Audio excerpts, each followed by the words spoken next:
சென்னை வான்வெளி வழியாக, சென்னை விமானம் வழியாக பல்வேறு கடத்தல் சம்பவம் நடைபெறுவதாக சுங்கத்துறை அதிகாரிக்கு ரகசிய தகவல் கிடைத்தது. இதனால் சுங்கத்துறை அதிகாரிகள் வந்து ஏர் இன்டெலிஜென்ட் அதிகாரிகள் மற்றும் சுங்கத்துறை அதிகாரிகள் சென்னைக்கு வரும் சர்வதேச விமானங்களை தீவிரமாக கண்காணித்தனர். இந்த நிலையில் தாய்லாந்து நாடு பாங்காக்கிலிருந்து தாய் ஏர்லைன்ஸ் பயணிகள் விமானம், அதே போல் சர்வதேச விமான நிலையத்துக்கு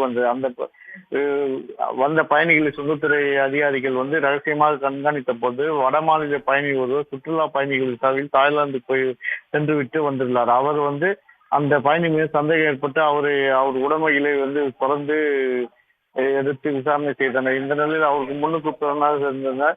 அவரோட உடைமையில் வந்து பரிசோதனை செய்து பார்த்த போது அதில் உயர் ரக ஹைட்ரோபோனிக் கஞ்சா வந்து மறைந்திருப்பதை கண்டுபிடித்தனர்.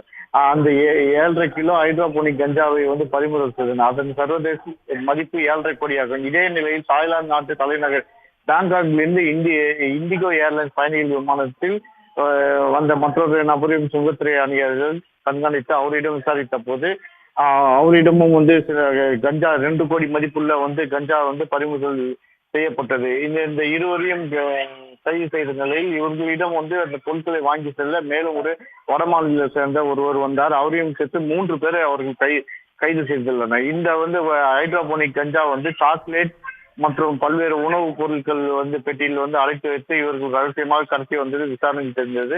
இதனையடுத்து அதனை பறிமுதல் செய்து தொடர்ந்து விசாரணை செய்து வருகிறார்கள். இந்த கும்பல் வந்து எங்கிருந்து எதனால் இப்படி கொண்டு வருகிறது என தீவிரமாக விசாரணை செய்து வருகிறார்கள்.